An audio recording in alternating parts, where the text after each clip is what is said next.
Hi, this is Jim Mitchell again. We had a case that I discussed in this book.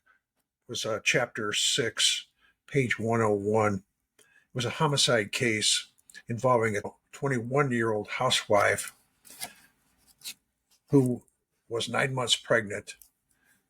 It was in the evening, and her husband were traveling in the vicinity of his father's garden center in Merrillville, Indiana, when, according to the husband, the wife said she had to make a pit stop, and rather than go to a commercial area in the vicinity, like a restaurant or something, he suggested that they drop her off at the garden center where he was employed, and she could use the facility there while he ran and got some food at a nearby fast foods restaurant.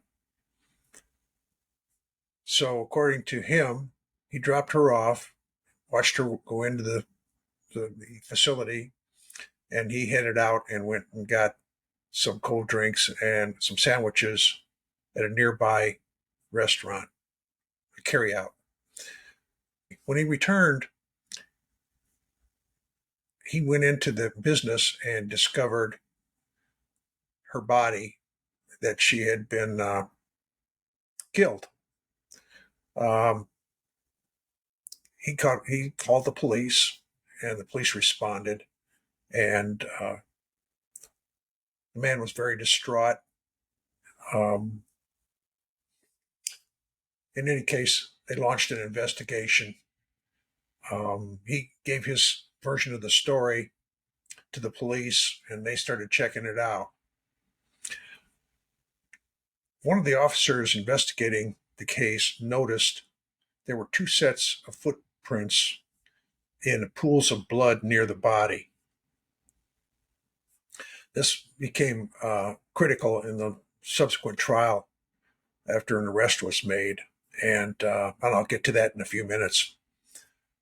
But in any case, the police collected the husband's clothing for analysis. They took his statement, and they took samples of his hair, and pretty much did a forensic preliminary investigation, looking for physical evidence that might connect him in some way with the crime. As you're probably aware, homicides are frequently associated with a strong emotional contact that they have with a person. And one of the first places you're going to look is someone that's got a relationship with the victim.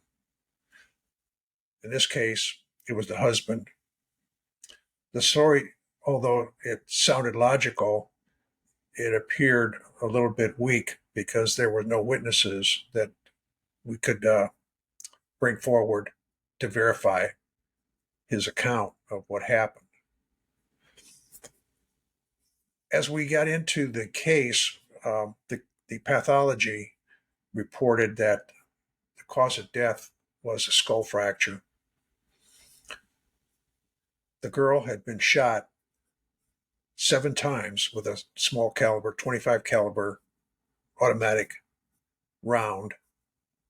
None of the rounds that struck her body were fatal rounds, were fatal wounds. She had also been stabbed and beaten with a blunt instrument. Finally, the killer had taken a large concrete crock pot and smashed it into her skull as she lied on the floor of the garden center. This was a fatal blow. Her 9-month full-term baby also died from obvious lack of oxygen and blood. So actually we had 2 victims in this case. An examination of the clothing on the husband's clothing that was collected at the scene revealed there was some blood spatter evidence on the trousers and on his shirt.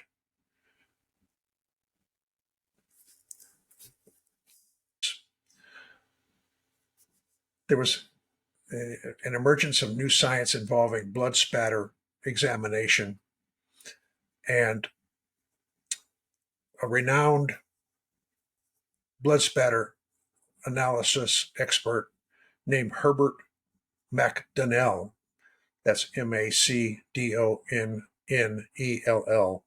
from New York, had been testifying around the country in various high-profile murder cases or homicides of his opinion on the case, connecting evidence with the velocity of blood spatter when it reaches a fabric or, for example, a wall.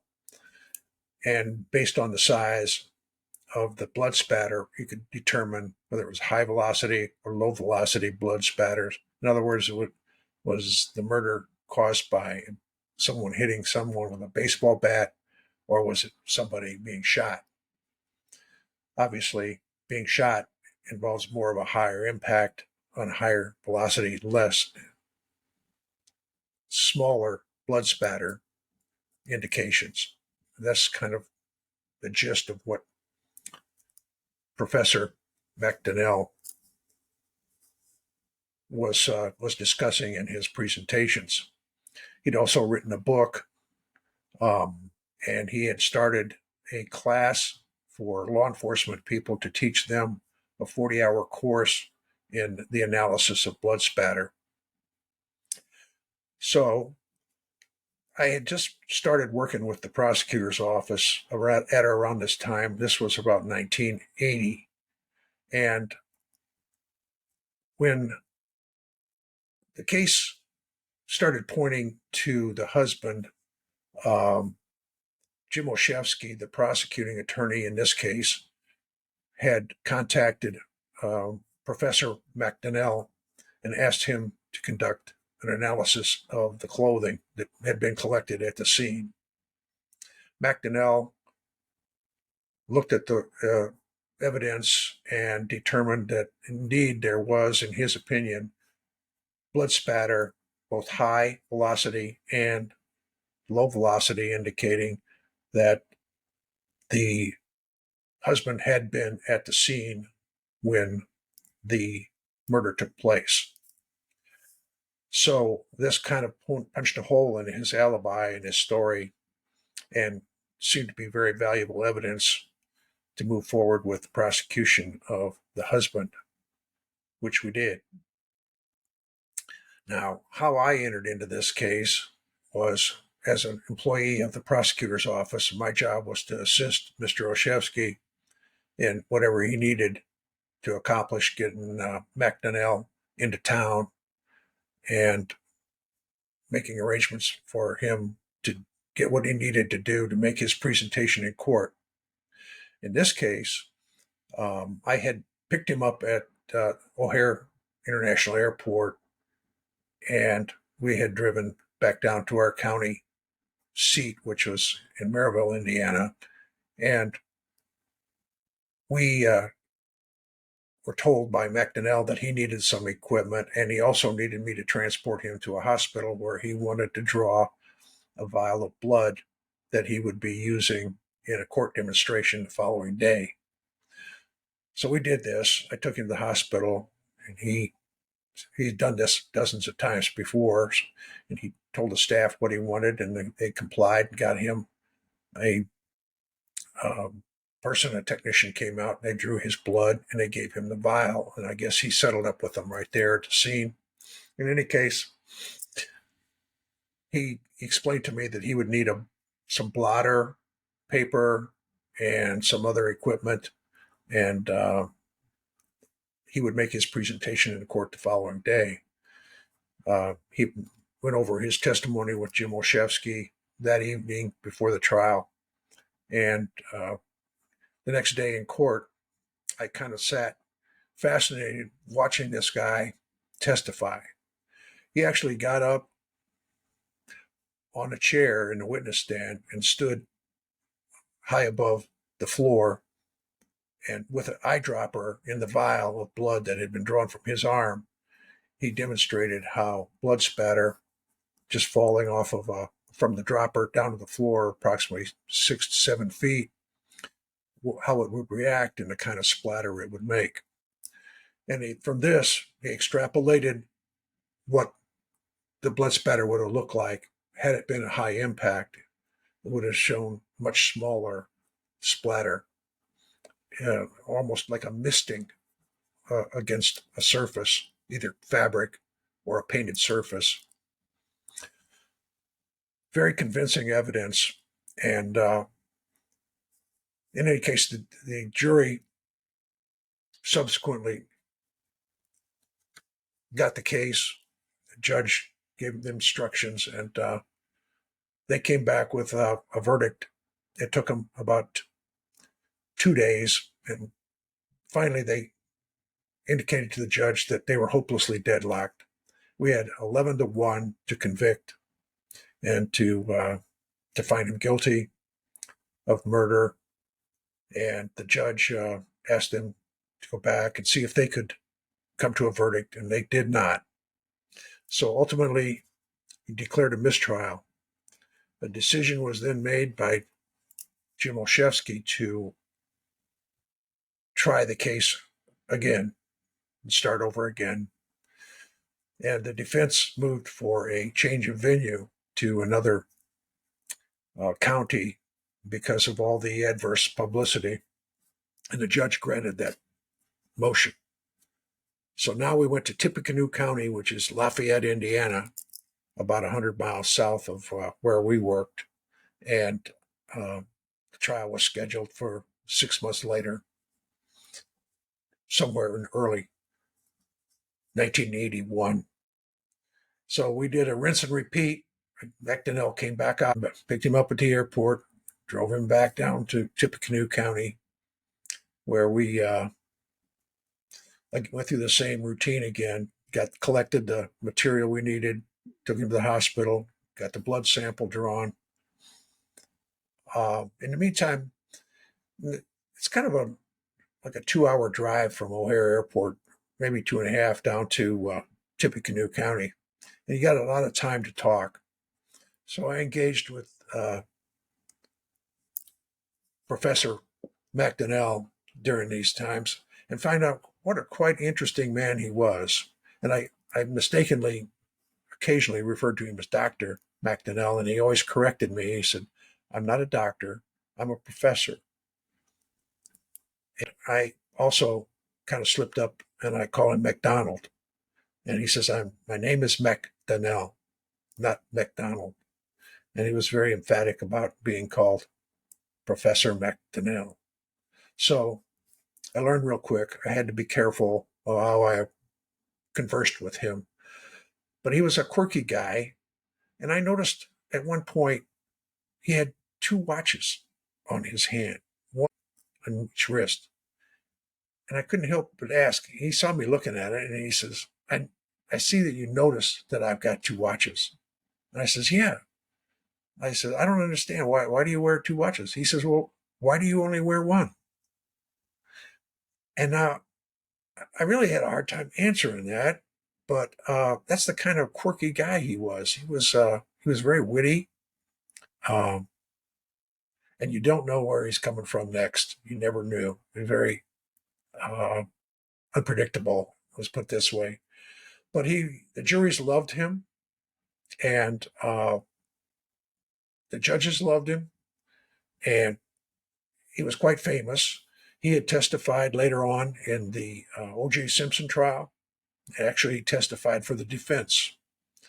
He had testified in a trial with a famous doctor back in the early 80s. It was a murder case in New York, and he testified. And that's kind of where he gained his fame. Famous doctor had been murdered by his wife, and he testified for the prosecution in that case, and they did get a conviction. here we go again. We have the trial. The jury comes back not guilty on the second trial. It was devastating for us because we had put so much work and time and energy into this case, and to be that close and then have it slip away from us, it was a devastating blow.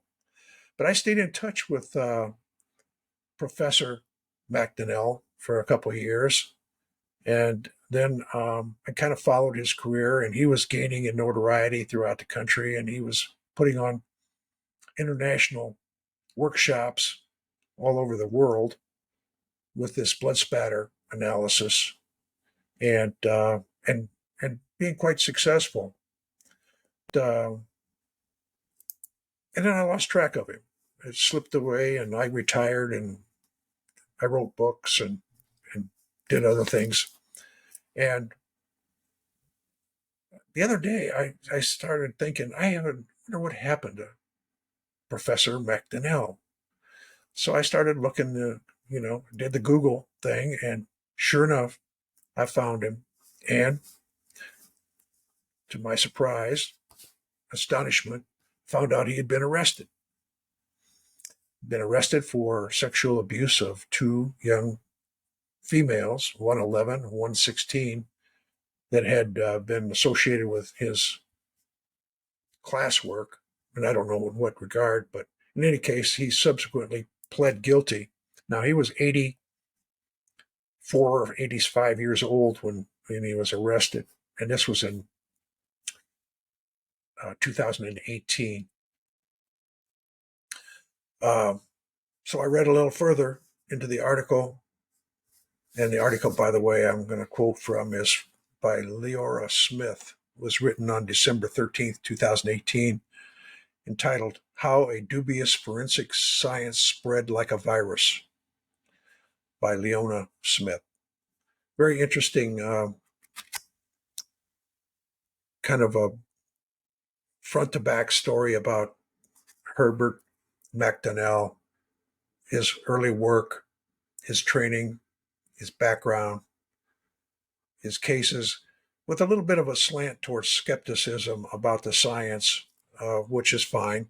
Some people, are non-believers, but Herbert had a saying that just follow the facts, whatever they are, and let the jury decide whether you're credible or not and whether the evidence is solid.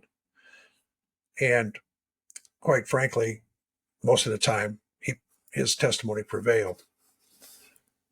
And judges throughout the country came to recognize the science of analysis of blood spatter. And that's what I wanted to talk about today. I wanted to talk about the little twisty turn in this matter where a guy who I respected and admired fell into the trap of, for whatever reason, whether it was senility or whether it was some error in judgment or whatever, got himself into a bad place with involving two young girls. He pled guilty, and he never testified after that. Apparently, his testimony would be worthless once the word was found out that he was a convicted child molester. So he passed away in 2019 at age 90. That I found out as I read on in the article written by Leona Smith. So that's what I wanted to talk about today, a little twisty turn in a case that I worked on and somebody that was involved in it that was kind of famous. And if you get a chance, you might want to look through some of these articles, which are really interesting. It talks about some of the high-profile cases that Professor Macdonnell worked on and about his life. By the way, I want to remind you, if you get a chance, pick up a copy of my book that we talked about earlier. I changed the names in this story from what they really are to protect the people, the victims, and The book is entitled A Badge Well Worn, which is the same title as my podcast. And I would invite you to pick up a copy. If you don't have a link, it's on Amazon. Go to my website at jem-books.com. That's jem-books.com. And there's a link in there to all my podcasts, and, which, by the way, my granddaughter made my website, so I'm pretty proud of it. She did a good job. Um, I'm going to have my good friend Tom Vaines come back next week, and we're going to talk about another murder case involving kind of another famous case that we handled involving a family who killed their dad as a group and chopped him up and put him in 7 different garbage bags and buried him on the beach, Lake Michigan. We'll talk about that case, which was had a lot of twisty turns in it. That's quite interesting. I think you'll be interested to hear it. Anyway, thank you for listening. I'll catch you next time.